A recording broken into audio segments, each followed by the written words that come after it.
में आने पर ही भय दूर होता है। और हनुमान जी भी उन्हीं के साथ रहते।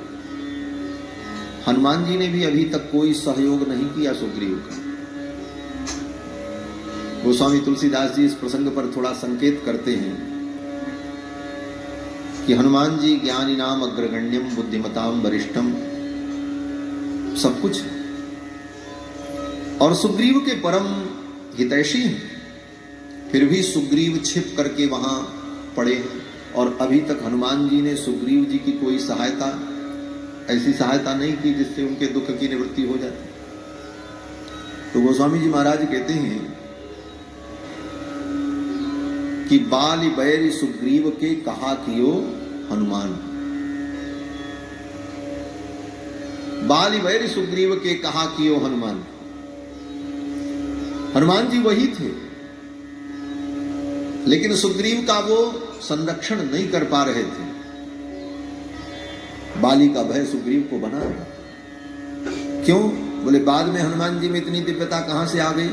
तो गोस्वामी जी कहते हैं कि तुलसी राम सुदीठिते निबल होत बलवान। तुलसी राम सुदीठिते निबल होत बलवान। बैरी बाली सुग्रीव के कहा कियो हनुमान। हनुमान जी ने क्या किया? लेकिन जब उन्हीं हनुमान जी के ऊपर भगवान की सुंदर दृष्टि पड़ गई, सुदीठी सुंदर दृष्टि पड़ गई, फिर तो वो हनुमान जी के अंदर जो सामर्थ्य आ गया कि हनुमान जी कुछ भी कर सकते। तो ये रघुनाथ जी की दृष्टि का प्रताप था। हनुमान जी तो वही थे लेकिन पहले कुछ नहीं कर सकते थे। जब रघुनाथ जी की दृष्टि पड़ गई तो हनुमान जी महाराज फिर तो हनुमान जी। सुग्रीव ने देखा राम लक्ष्मण को आते हुए, सुग्रीव सशंकित हो गए। हनुमान से कहा, हनुमान देखो ये दोनों कौन आ रहे हैं, शस्त्र लिए हुए, कहीं मुझे मारने तो नहीं आ रहे?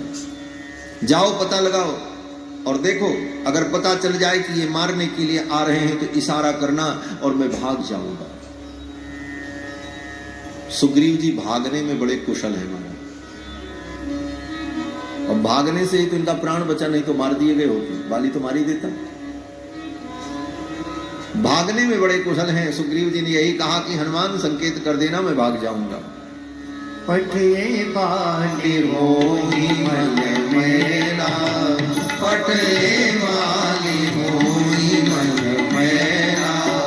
भागो तुरत तजो यह सेना, भागो तुरत तजो यह सेना। पठे बाली होई मन मेरा, पठे बाली होई। बाली ने भेजा है, संकेत कर देना हम भाग जाएंगे। भागऊं तुरत तजऊं यह सैला, यह भी पर्वत छोड़ करके मैं भाग जाऊंगा। हनुमान जी महाराज आए और हनुमान जी ने आकर के ब्राह्मण का रूप धारण किया और ब्राह्मण का रूप धारण करके हनुमान जी महाराज विप्र का रूप धारण करके भगवान के सामने आए और भगवान को प्रणाम किया। जब भगवान को प्रणाम किया उसी समय भगवान जान गए ये असली ब्राह्मण नहीं। अगर होता ब्राह्मण तो पहले विचार करता किसको प्रणाम कर रहे हैं, क्यों कर रहे हैं। बनावटी रूप बनाने पर कहीं न कहीं कमी रह ही जाती है। हनुमान जी ने ब्राह्मण का रूप धारण किया और आकर के भगवान को प्रणाम किया।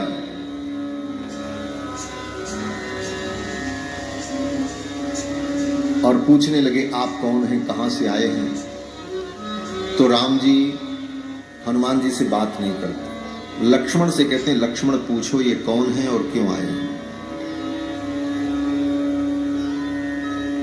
कपि रूपम परित्यज्य हनुमान मारुतात्मजः भिक्षु रूपम ततो भेजे। अब आगे वाल्मीकि जी ऐसा शब्द कहने जा रहे हैं हनुमान जी के लिए, भिक्षु रूपम ततो भेजे। हनुमान जी ने भिक्षुक का रूप धारण कर लिया। भिक्षुक माने ब्राह्मण। बोले उनका वानर रूप क्या खराब था? उस रूप में क्यों नहीं आए? तो वाल्मीकि जी कहते हैं सठ बुद्धि तया कपि ही, सठ बुद्धि तया कपि, कपि की बुद्धि जो है सठ हो गई, भगवान से कपट किया, भगवान के सामने जैसे हो वैसे चले जाओ। अभी कल परसों प्रसंग आया था, हनुमान जी जैसे व्यक्ति ज्ञानी नाम अग्रगण्यम बुद्धिमताम वरिष्ठम सकल गुण निधानम, ऐसे हनुमान जी महाराज भी जब भगवान के सम्मुख कपट करते हैं, अपने वास्तविक रूप को छिपाकर कपि रूपम परित्यज्य हनुमान मारुतात्मज भिक्षु रूपम ततो भेजे, तो वाल्मीकि जी कहते हैं ये सब हनुमान जी ने किया सठ बुद्धितया कपि, और इसीलिए भगवान को अच्छा नहीं लगा, क्योंकि भगवान को कपट अच्छा नहीं लगता। निर्मल मन जन सो मोहि पावा मोहि कपट छल छिद्र, और ये कपट का पर्दा हटे तभी तो ठाकुर का दर्शन हो। हम जीवन में कपट का पर्दा ही नहीं हटा पाते। ये कपट का पर्दा क्या है? बोले यही वो घूंघट है जिस घूंघट को खोलने की बात कबीर करते हैं। घूंघट के पट खोले रे तो ये पिया मिलेंगे, घूंघट के पट खोले रे तो ये पिया मिलेंगे, घूंघट के पट खोले रे तो ये पिया मिलेंगे, घूंघट के पट खोले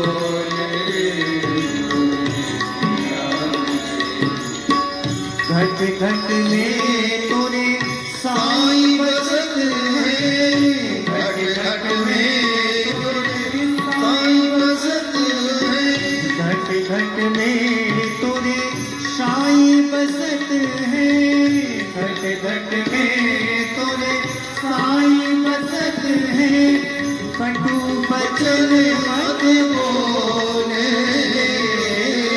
कटु वचन मत बोले, कटु बचन मत बोले रे पिया मिलेंगे, घूंघट के पट खोले रे पिया मिलेंगे, घूंघट के पट खोले रे पिया मिलेंगे, धन जो बने का कर बिरती है, धन जो बने का कर बिरती है, धन जो बने का कर बिरती है, धन जो बने का कर बिरती है, झूठा इसका मोहे, झूठा इसका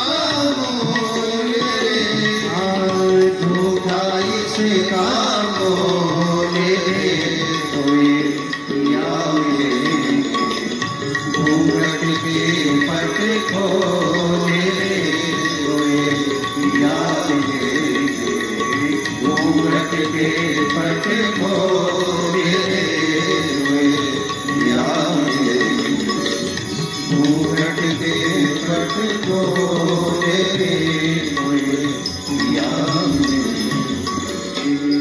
यही कपट का घूंघट है, ये कपट का घूंघट हटे तब पिया का दर्शन हो, परमात्मा का दर्शन हो। हनुमान जी ने भी कपट किया तो भगवान सीधे हनुमान जी से बात नहीं करे, लक्ष्मण जी से कहा लक्ष्मण पूछो ये क्यों आए। हनुमान जी ने अपनी सारी बातें कही।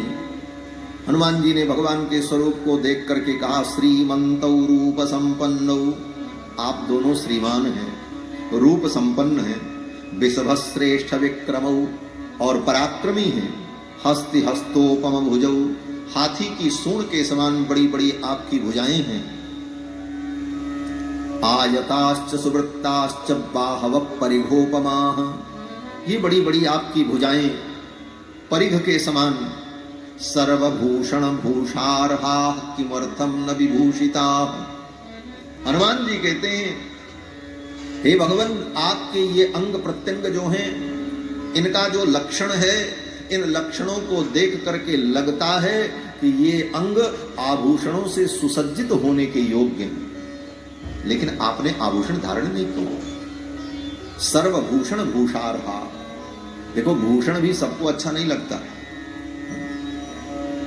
जो सुंदर होता है उसी पर भूषण भी सुंदर लगता है। कहते हैं ना कि मणिना बलयम बलयेन मणि मणिना बलयेन विभाति कर। क्या कवियों की कल्पना है। आभूषण भी उसी के ऊपर शोभित होते हैं जो सुंदर होता है। और उसका भी उदाहरण वाल्मीकि रामायण में, जब राम जी का वनवास हो गया तो मंथरा जो थी वो बड़ी प्रसन्न हुई कि अब तो भरत राजा बनेंगे और मैं जो चाहूंगी वही करूंगी। और सज धज करके महाराज नख से लेकर सिख तक श्रृंगार करके करधनी वर्धनी पहनकर, पावजेब पहनकर, कानों में कुंडल पहन करके वो कुबड़ी घूम रही थी, महल में टहल रही थी इधर से उधर। तब तक शत्रुघ्न जी आ गए। भरत शत्रुघ्न जब आए तो शत्रुघ्न जी ने जब देखा तो शत्रुघ्न जी को कैसा लगा। वहां पर वाल्मीकि जी कहते हैं रज्जु भिरी व बानरी, जैसे किसी बंदरिया को बढ़िया घाघरा वगैरह पहना दिया जाए और आभूषण पहना दिया जाए तो बंदरिया जैसी लगती वैसी ही लग रही थी। और हुमक करके एक लात मारा शत्रुघ्न जी महाराज ने, गिर पड़ी महाराज, खोपड़ी फूट गई। तो अगर व्यक्ति सुंदर नहीं है तो आभूषण भी पहने तो बंदरे जैसा लगता है। और यहां हनुमान जी तो वानर हैं। हनुमान जी कहते महाराज हम तो वानर हैं, आप तो नर हैं, और आपके शरीर पर आभूषण शोभा को प्राप्त होंगे। सर्वभूषण भूषारहा, आपके अंग भूषण के योग्य हैं। किमर्थम न विभूषिता, आपने आभूषण क्यों नहीं धारण किया, आपको करना चाहिए था। अब इसमें बहुत बड़ी व्यंजना है। क्या व्यंजना है? बोले मंगलाशासन की व्यंजना है। आचार्यों ने चिंतन किया। भगवान के अंग सौंदर्य को देखकर हनुमान जी को लगता है कि ऐसे सुंदर अंग तो आभूषण से आच्छादित होने चाहिए, अन्यथा किसी की दृष्टि लग जाएगी, दोष लग जाएगा, नजर लग जाएगी। हनुमान जी कहना चाहते हैं किमर्थम न विभूषिता, आपने अपने इन अंगों को आभूषण से विभूषित क्यों नहीं किया, आपको करना चाहिए। आप इतने सुंदर हो, आभूषण रहित, वस्त्र रहित, निरावरण आपके श्री अंग का कोई दर्शन करेगा तो किसी की नजर लग जाएगी। हे प्रभु आपको किसी की नजर न लगे। यहां पर सूक्ष्म रूप से हनुमान जी ने भगवान का मंगलाशासन किया है, भगवान को आशीर्वाद दिया है। ये सब तो हुआ, लेकिन अभी भी राम जी भगवान हनुमान जी से बात नहीं करते। बात पूरी हो गई, हनुमान जी ने अपनी पूरी बात कह ली, फिर भी भगवान हनुमान जी से बात नहीं कर रहे हैं। क्यों? बोले हनुमान जी अभी कपट किए हुए हैं, अभी वो कपी